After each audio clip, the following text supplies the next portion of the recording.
nga ba ako after nga nung aking RAI uptake scan.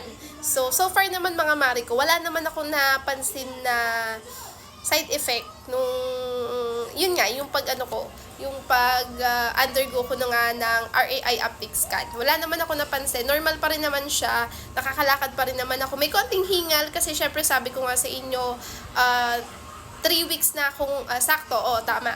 3 weeks na akong walang tinitake na maintenance para nga sa aking hyperthyroidism. So far, wala naman. Actually, talaga, diba, based nga doon sa video, nagsabi naman ako sa inyo, medyo natakot lang din talaga ako doon sa staff kasi habang pinapainom niya ako nung, sabi ko sa inyo may radiation, natatakot din siya, parang nilalayo-layo niya sa akin, so doon ako natakot, pero the rest naman nung nangyari sa akin, hindi naman ako natakot, doon lang talaga, kasi feeling mo na talaga, nilalayuan ka na ng tao kasi nga meron kang radiation.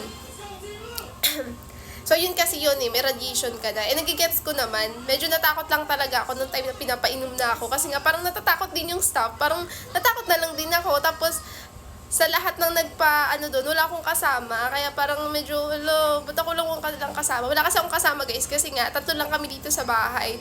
And, hindi kasi pwedeng maiwan si Madam Hailey. So, nagpasama ako. Tapos, pinalabas din sila. Kasi nga, bawal nga talaga yung bata, guys. Kapag mag-undergo ka ng, yun nga, RAI uptake scan man yan, ablation man yan, bawal talaga. So, yun yung nangyari. Pero the rest naman, di naman ako kinabahan. So, naging process niya yun, may pinainom na liquid after 2 hours di ba pinainom ako ng liquid? Tapos pinainom ulit ako ng water nun. Nagsisip ako nun sa straw. Tapos, after nun, pinapunta na ako sa waiting area nga ng mga na-radiation na. After 2 hours, tinawag na ako ng isang staff ulit ng nuclear medicine.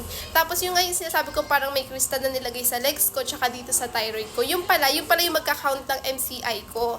Tapos dito naman, yun na yung iniscan ako, nakahiga ako. Alam mo yung parang nag-MRI. Pero hindi siya umiikot, nakaano ka lang, nakahiga ka lang ganito. Tapos may tinututok lang na machine sa leeg mo. Tapos bawal kang malikot. Hindi ko alam kung gaano katagal yung pag-test na yun, kung umabot ba siya ng 20 minutes or 15 minutes or 25 minutes, not sure. Tapos after noon, nagpahinga ulit ako, siguro mga 30 minutes din ulit sa waiting area ng mga na-radiation. After noon, sorry, tinawag ulit ako nung isang tawag doon, staff ng nuclear medicine. Nag-count ulit kami nung dito ko, yung MCI, kung gaano kataas siya. So, ganun nangyari sa kanya. So far naman wala naman nangyari sa akin, be. And sana wala namang mangyari talaga. Kinakabahan din ako. Pero thank God, kahit pa paano nakaraos na ako, be. And syempre wala akong binayaran. Yun yung pinaka natutuwa ako. So, ayun lang. Bye-bye.